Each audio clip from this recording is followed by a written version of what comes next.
Hey, um, so first of all, I've I've never been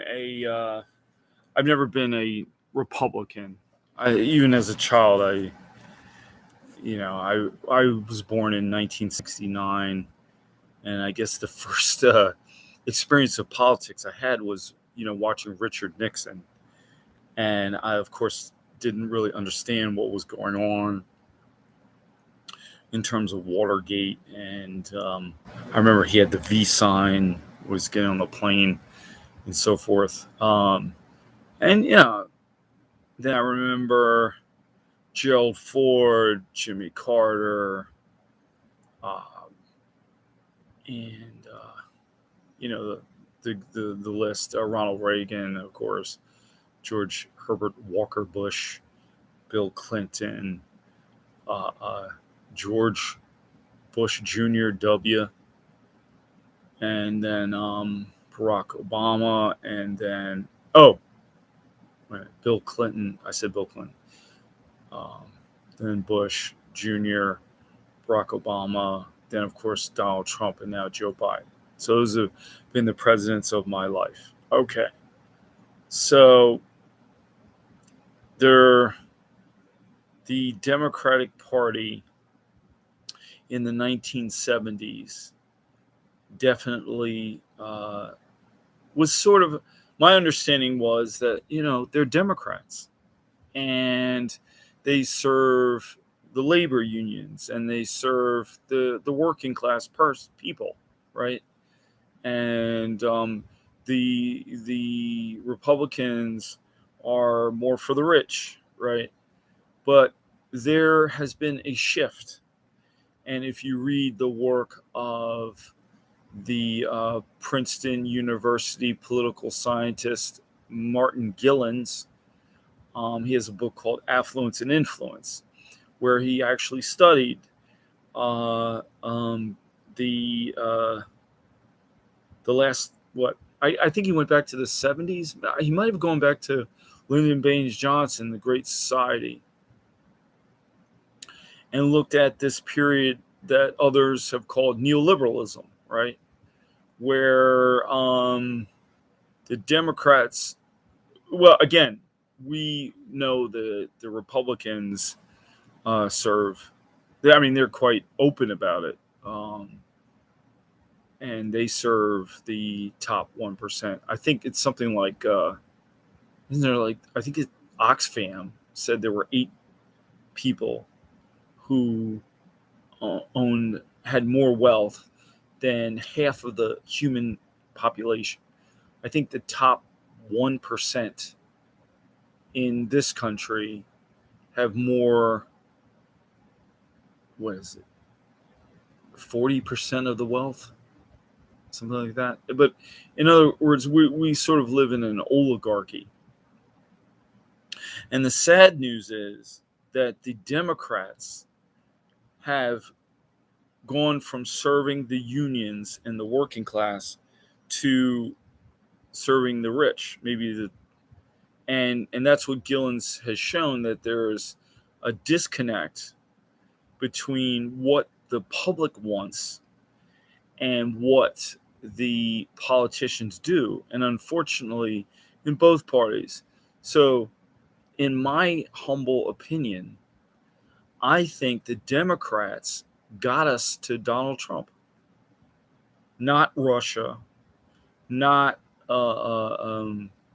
Jill Stein, who I, by the way, voted for, but the the the Democrats' failure to be Democrats with a small d and to serve the public interest had some people who voted for Obama switch to Donald Trump because they're disillusioned. Now, I also believe that a lot of it had to do with white supremacy. The Trump cult is a white supremacist, white nationalist cult.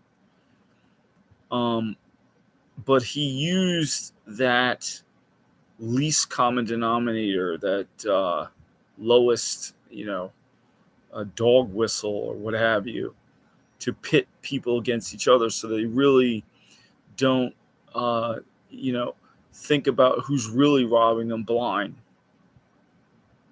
Like, for example, during COVID, you know, companies like Amazon and a lot of other companies fleece the public.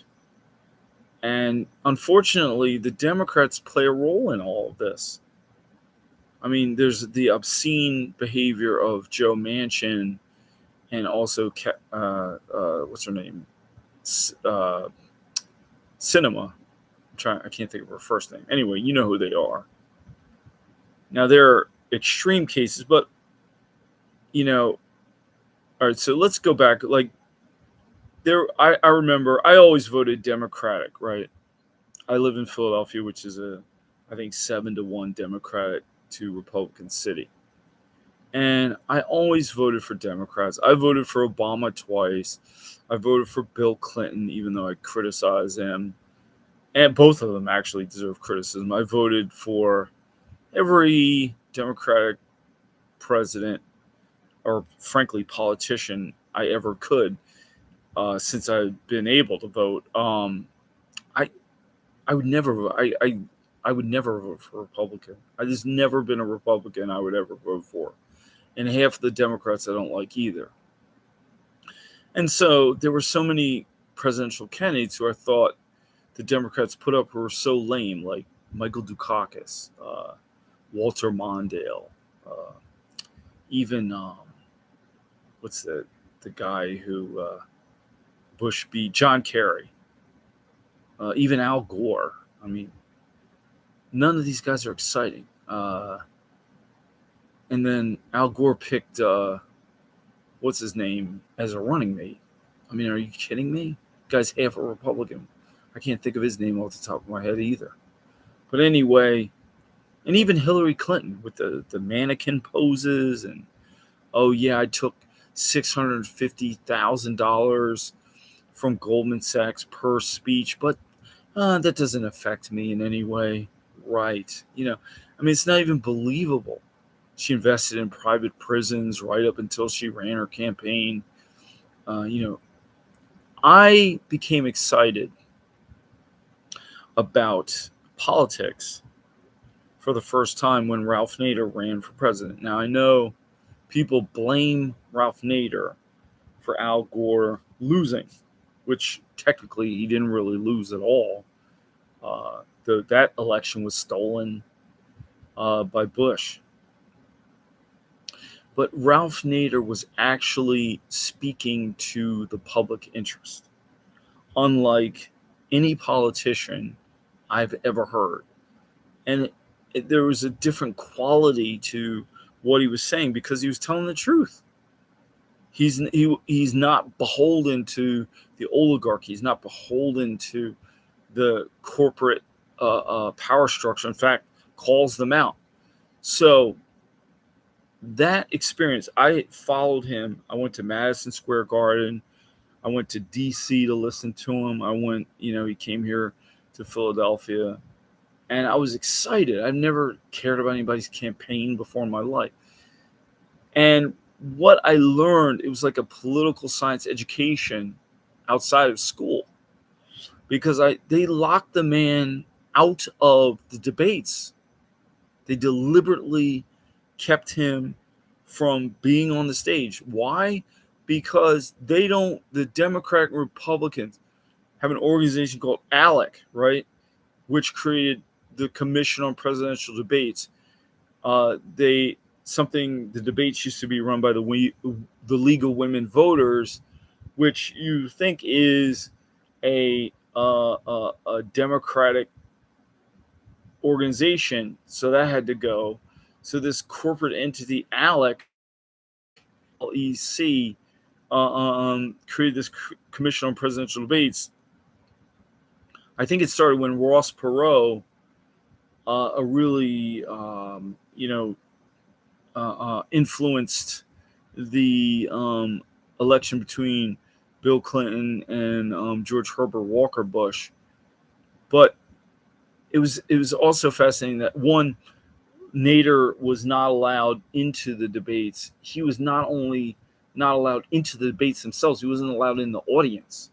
And not only was he not allowed in the audience, he wasn't allowed in closed circuit television in a satellite room, even with a ticket, he wasn't allowed. So what does that tell you? They do not, and I think even the Democrats do not want to hear anybody to the left of them. Now, maybe the Republicans actually might have been more willing to have Ralph Nader in the campaign, because that would have taken away votes, in their opinion, from the Democratic Party, not the Republican Party. But he had different kinds of ideas. Medicare for all, which we all need. Reduce the military. I remember he had a phrase, let's have a foreign policy which treats people in other countries as if they were human beings. Wow. That pretty much sums it up in the belly of the U.S. imperialistic nation, empire. So then, so Nader pretty much got shut down, locked out. One of the most, one of the greatest citizens in U.S. history, in my opinion. He's done more for the public than almost any politician I'm aware of. So he gets thrown out, ignored. I remember I was at Madison Square Garden listening to him. I think Phil Donahue was there. Bill Murray was there. I think Susan Sarandon and what's her husband at the time, Tim Robbins. They spoke. The place was packed.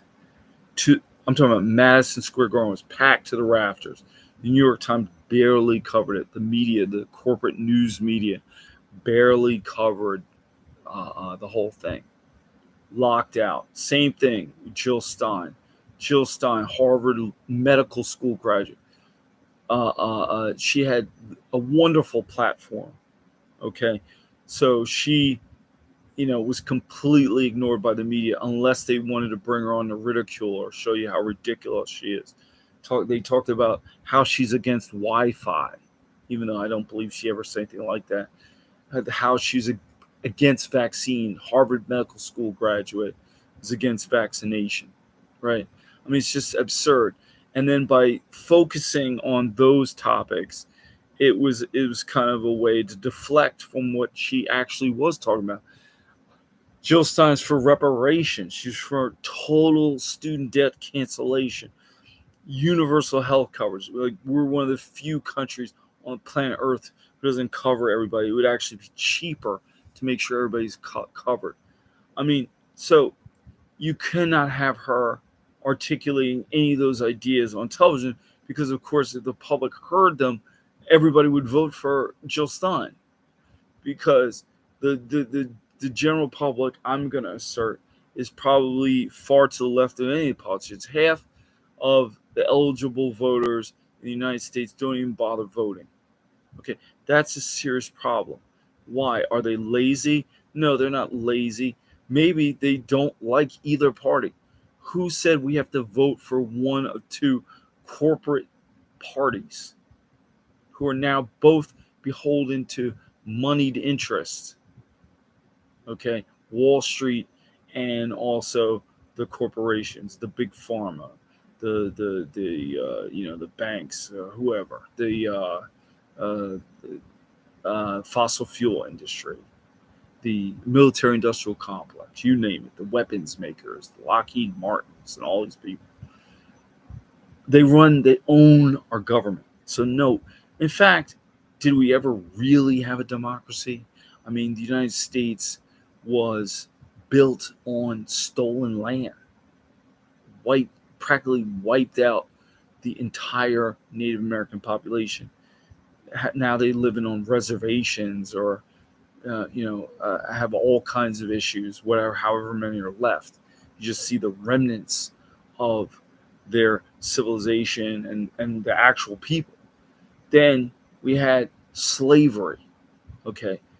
So when exactly was this country democratic? Black people didn't get rights till, the civil rights until the 1960s. Women didn't get rights. So when did we have this democracy? In the 1970s?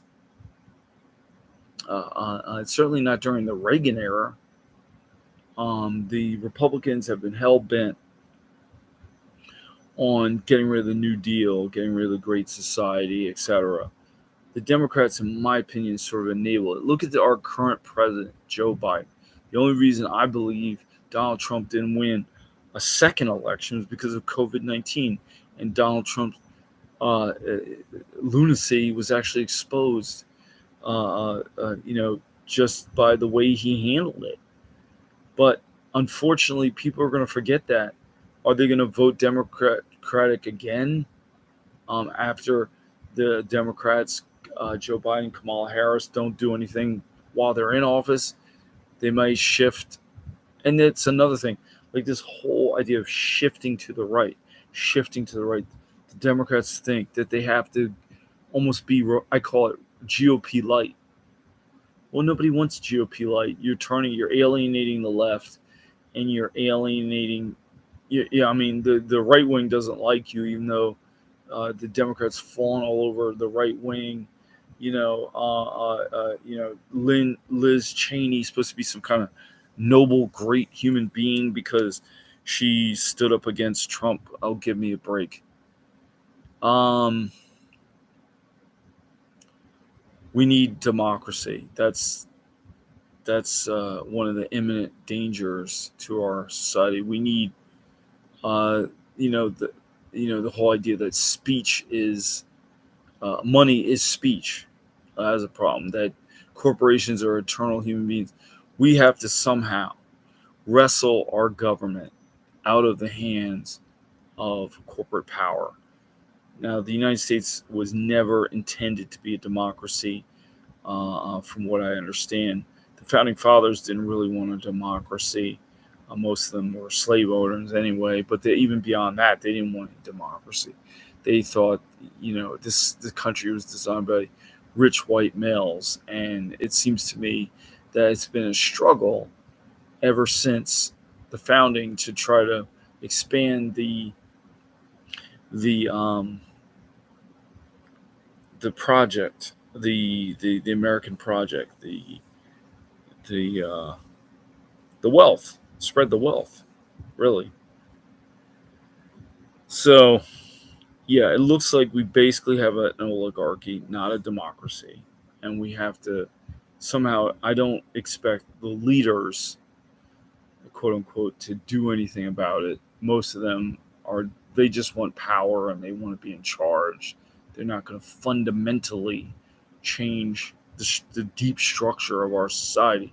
That's something that we're going to have to do, and it might not happen in my lifetime. It may take generations to accomplish. I don't know. But we need a radical overhaul. The Harvard Law School professor Lawrence Lessig actually calls for a second constitutional convention. But we need a serious democratic party or movement in this country, and it's not going to be part of the corrupt two-party duopoly that we have right now. I'm certainly going to talk about this more often. Thank you.